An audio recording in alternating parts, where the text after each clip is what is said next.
8:12 on this Thursday morning. Lower humidity goes away today, and then we're back to triple-digit heat and higher humidity for tomorrow and through the weekend. Dr. B joins us now. Dr. Brent Wallis, Chief Medical Officer of People's Health. Talk about the numbers you need to know.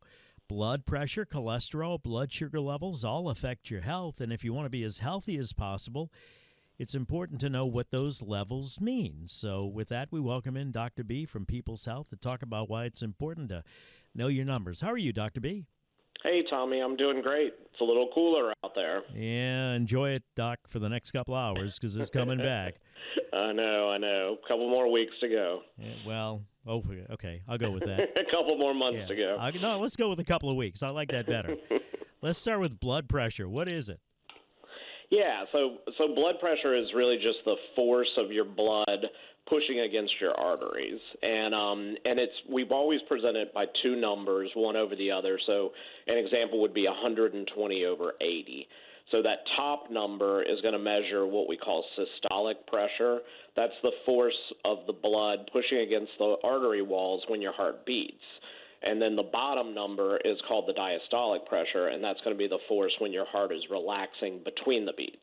And so, keep in mind that blood pressure is going to go up and down throughout the day and when you're exercising, but if it's persistently high, that can cause really serious health problems.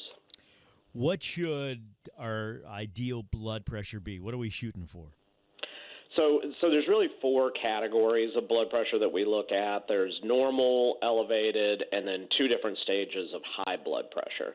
So for normal blood pressure, what you want to see is you want to see your top number be below 120 and your bottom number below 80.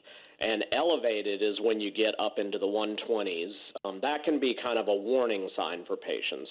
When you get above 130, that is really where you enter into high blood pressure. And the one thing I tell people to keep in mind, too, a single high reading doesn't absolutely mean you have high blood pressure. You really need to have a couple of consecutive readings over different periods of time. But what it does mean is it's a sign that you need to kind of watch your blood pressure carefully because it could become a problem later. How common is high blood pressure? Yeah, it's extremely common. In fact, it's one of the most common chronic conditions that we see absolutely every day. And in fact, about half of all American adults have high blood pressure. And the unfortunate thing is only about 1 in 4 of those adults with high blood pressure actually have it under control. So it can be very difficult to get high blood pressure under control for some people. A low blood pressure concern? Yeah, low blood pressure can be. It's less common, and it's usually related to things like dehydration or some other medical conditions.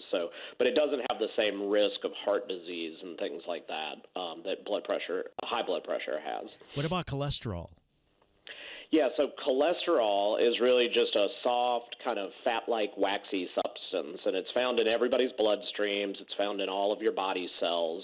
And, the body uses it to do a lot of important tasks. So cholesterol is not all bad. It's used to build cells. It's used to make certain types of hormones that are necessary in your body. And then it's also used to help you digest fatty foods. Where there's a problem is when you have too much cholesterol, and that's what's going to actually increase your health risk. So where does cholesterol come from to begin with?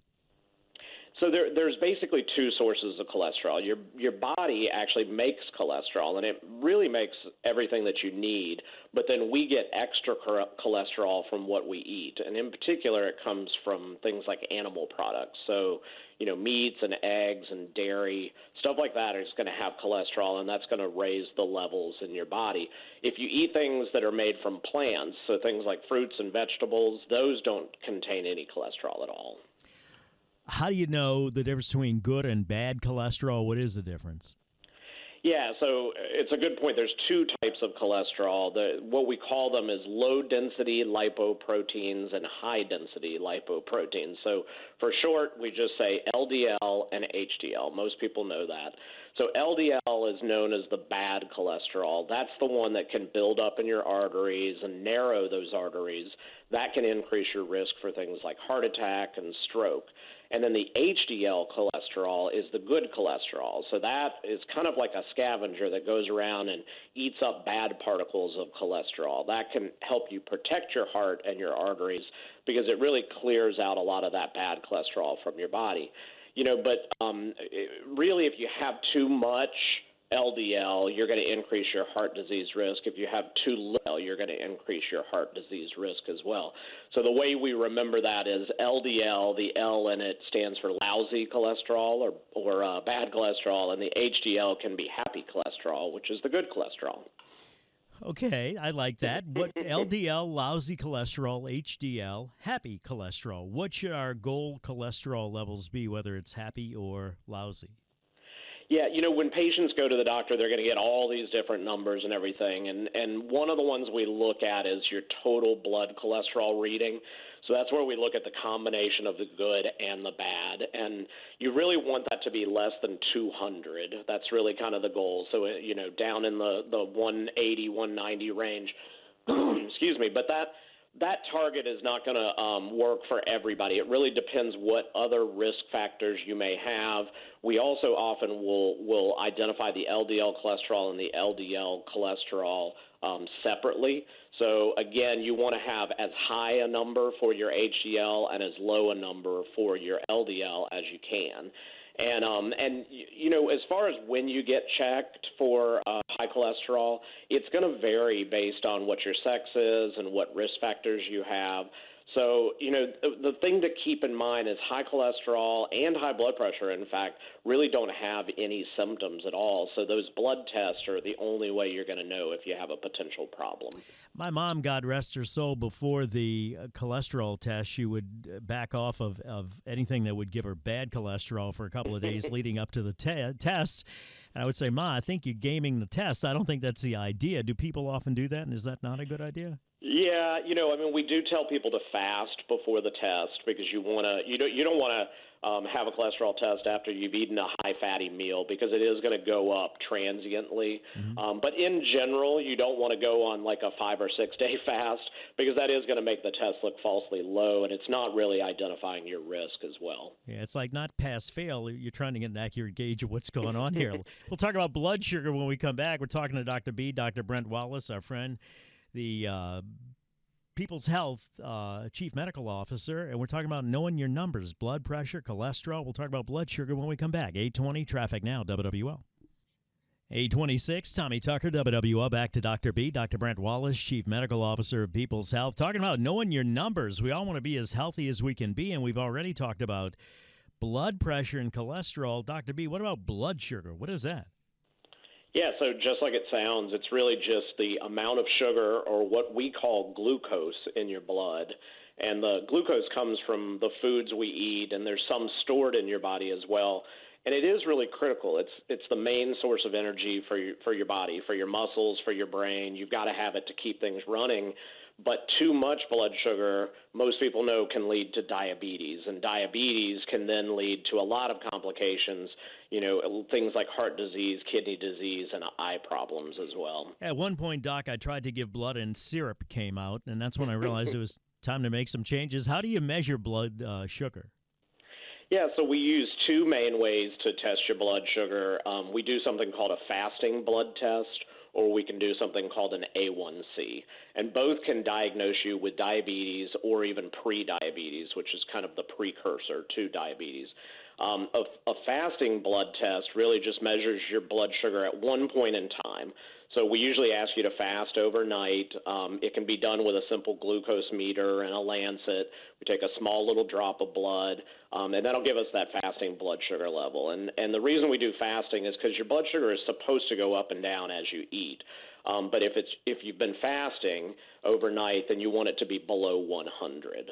The other test we use quite often is called an A1C test. And what that does is it's a little bit better test because it has less variability. It measures an average blood sugar over the past 2 to 3 months.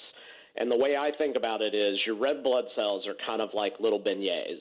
okay, that are floating in your bloodstream, and they live for about 3 months. And what the A1C is doing is it's measuring the amount of blood sugar or little powdered sugar that you put on your beignet, and it measures that amount of sugar that's stuck to it to give us a number. So the A1C is that number, and you want it to be 5.6 or lower. So you want to talk to your doctor about what blood sugar level you should have and also how often you should get your blood sugar checked. How much sugar would that be, seriously, on the beignet? Would that be like, how much is too much? Would it be, is a little bit okay, or would it be? Yeah, a little bit's fine. You know, you need to have that sugar because it's so important to run your body and everything. But if you just like a beignet, if you cake too much powdered sugar on there, it's not going to be good. Yeah, I don't know about that. Tell me about symptoms of high blood sugar levels. So there definitely are warning signs of high blood sugar.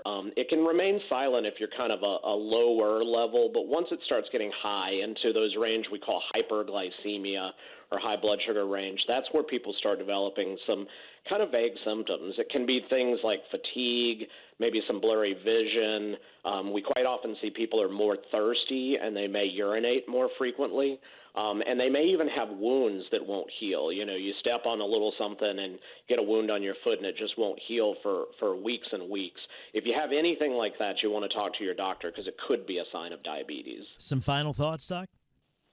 Yeah, I mean, if you have high blood pressure, high cholesterol, or diabetes, it's really critical to know what these numbers are, especially if you go to see a doctor that's not your normal doctor. They're going to ask you what those numbers are because they're trying to gauge whether you're in a good range from what's normal or whether you're in a bad range. And you want to try to keep those numbers at a really healthy level as possible. And, you know, I always have to say, make sure you're taking your medications if you have any of these chronic medical conditions. They're lifelong, they're lasting, and the medications are going to have to be taken for, you know, pretty much the rest of your life.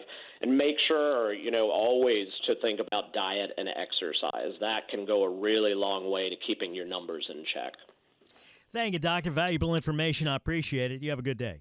Thanks, Tommy. You too. All right, you want to know more about People's Health? You can always go to peopleshealth.com. You can visit the People's Health Medicare Center. That's at 3017 Vets in Metairie, right next to Party City. Appointments are recommended. Walk-ins are welcome. You can call 1-800-978-9765. You can follow People's Health on Facebook, Twitter, and Instagram. And if you want to hear what Dr. B had to say about your numbers, you can download the Odyssey app and use the rewind feature, or go to WWL.com. The audio will be posted shortly. Right now, time for WWL First News.